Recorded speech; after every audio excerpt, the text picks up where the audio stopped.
achieved.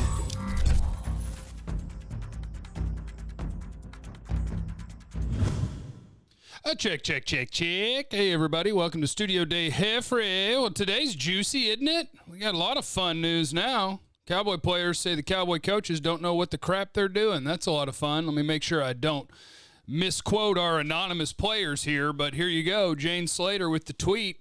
Cowboys players initially bought in to keeping things internal. Now, as they sit 2-4, the discontent is leaking out. On the coaching staff, quote, totally unprepared. They don't teach. They don't have any sense of adjusting on the fly. Another, quote, they just aren't good at their job. So that's what we're working with today. Question is, what do you do with that? But my favorite thing to do now is reckless speculation. Leave in the comments who you think said it. Who you think said it? Which players? There's two in there. She quoted two different players there. And this is not, like, brought us freaked out when I brought this up yesterday. I was like, well, let's try to guess. And he's like, well, hold on now. Jane's got to protect her sources. Yeah, Jane's a beast. Jane got the report. Congrats. That's amazing. She's great at her job. I don't know who it was, so I can't blow up her spot. I'm just recklessly speculating and guessing. And I'll start with this. Defensive players. Because if you're complaining about coaching, I don't think there's a lot to complain about with the offensive coaching staff. They're just hurt. I think the way that they try to approach games is good. It's good. The results weren't good, but their plan, their coaching, their approach, good. Defense is the players who have been criticized the most, and my guess when players start sounding off on coaches is players are tired of being criticized. I'm petting my dog right now because he wants attention. So you got to look for players who are criticized, maybe players who are doing something that they didn't used to do and don't like it. And so schematically, it's like, man, what are these idiots doing? So you leave in the comments who you think might have said it. And I won't say who I think might have said it. I'll just give you my candidates. Jalen Smith would be a candidate. Tank Lawrence would be a candidate. Everson Griffin would be a candidate.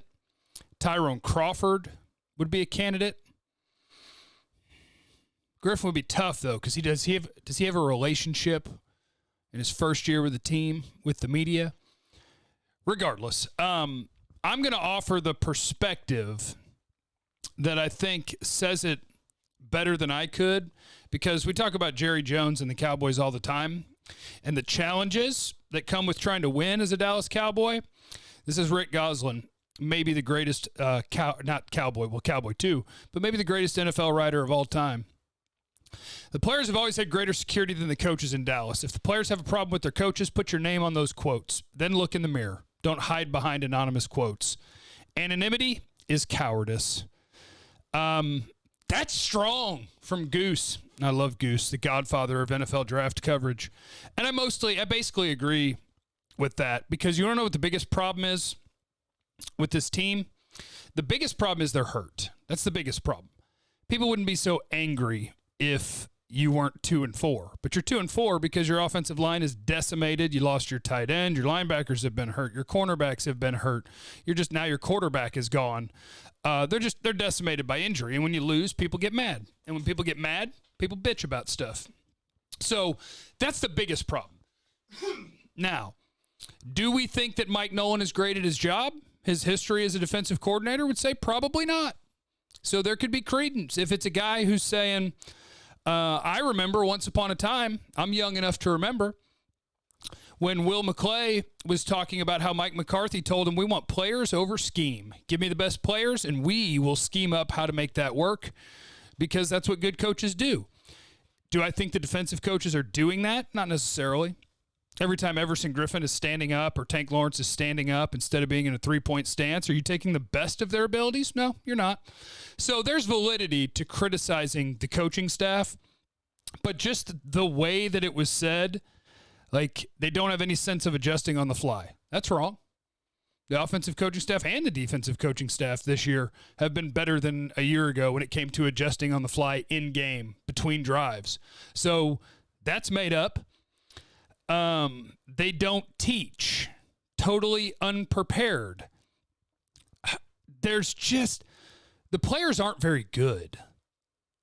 That's the biggest problem. On defense, your players aren't very good. And if your coaches are unprepared, is that why you don't play your gap? Is that why you get blown off the ball? Is that why as a linebacker you're playing passively and not attacking a gap? Is that why, that's not unpreparedness by coaches. That's unpreparedness or lack of effort by players. That's on you. That's not on them. Now, if the way you feel about your coaches is reflecting in the amount of effort you give out or in your ability to just do your job on a given play, that's you. That ain't them. You're a professional now. You're not me in high school and college and everything else in life where you just quit if you don't like a coach. You're an adult and a professional. Go do your job. Dontari Poe getting blown off the ball is not Jim Tomsula's fault. Jalen Smith watching a guy run down the field and running at about 25% of full speed is not a coach's fault. Darryl Worley in cover 3 not covering a deep third is not a coach's fault. These aren't the coach's faults. Missed tackles, getting your butt kicked at the line of scrimmage, that's not the coach's fault. Now, if you want to say that there's plays where schematically, man, we just had too much in the playbook and it's hard to get it communicated and guys aren't totally sure what they're doing so they can't play totally free, cool. McCarthy acknowledged that after a couple of weeks of the season, they did. They shortened up the playbook a little bit, help you out there. Trying to install a new defense, but yeah, shortened off season. We couldn't get it all in. It's tough to do that much with that little time for preparation, so we had to adjust on the fly, which anonymous players saying they don't do. Yes, they do. So yes, Mike Nolan could be a bad defensive coordinator. He totally could. But these quotes are not just a reflection of that. This is a reflection of players who aren't playing well, that know they're on a bad football team, that are upset. And like Goose is saying there, this is also a Cowboys problem. It's a Cowboy culture problem that's been forever. Jalen Smith is the poster child for it. His life story is going to be incredible. It should be a movie. It should be a book. I have tons of admiration for Jalen Smith. But that's what Jerry Jones creates. You partner with the Cowboys, talk about how great the brand is, and the brand will help you get even more money and even more recognition and spotlight, and it'll be great, and we'll swipe all over the place. And Jalen bought in, as any player should. Well, crap, you're peddling to me that there's a ton of value in just being a Cowboy. Why wouldn't I embrace that? Why wouldn't I do exactly what Jerry Jones is selling to me? And Jalen does. Tank Lawrence does. With the Hot Boys, it doesn't matter if your group actually plays well. Brand them. Let's go. Let's make some money. Let's get famous. That's Jerry Jones. And the fact that a lot of players on the team have an end around on the coaches to just go talk to the owner/GM, that's on Jerry. And that's always going to be a challenge for this team to be one of the best organizations in football. They went on a really good run of acquiring players in terms of drafting, undrafted free agency, some of their free agent additions. They've gone on multiple really nice runs of doing that and still come up short. And now when you're all banged up and it looks like you had a really bad offseason when it came to free agency, you're still going to have the culture problems that come with Jerry Jones being at the top of the organization. It's going to be hard to overcome. But players, don't do the anonymous snitchy. Now Mike McCarthy's going to have to go in there, and in a well-run organization, this is how that would go. McCarthy would see the quotes, and I loved his response, by the way. He said it, but he said it very calmly and politely in his press conference where he was like, well, it's always been my philosophy that, we handle those things like men and you address the person who needs addressing, especially in a group or a team setting. In other words, man up. If you have a problem with Mike Nolan or Jim Tomsula, tell them. Express it to them. If you've already done that, then fine. go to the media, but put your name on it. Like, there's a way you could do that. Let's just, in theory, say it's Tank Lawrence. I went to Tom Sula. I said, hey, the 2-point stance thing, I'm not able to rush the passer as well. I'm not able to fire off into an offensive tackle. I don't feel like I can control a tackle as well. I don't think I can do my job as well from this stance. And he says, I don't care. This is what we do. Him or Mike Nolan says, I don't care. This is what we do. Then sure. If you get a question about your bad play, you say, well, that's the scheme we're running, and it's a little bit of a challenge for me, and I'm working at it. But, it's just I've had more success doing other things, but I'm a professional. And if this is the defense we're going to run, I'll get better at it. You've now called out the coaches. You've taken ownership as a professional, and you move on with your day. They don't know what they're doing. They don't know how to teach.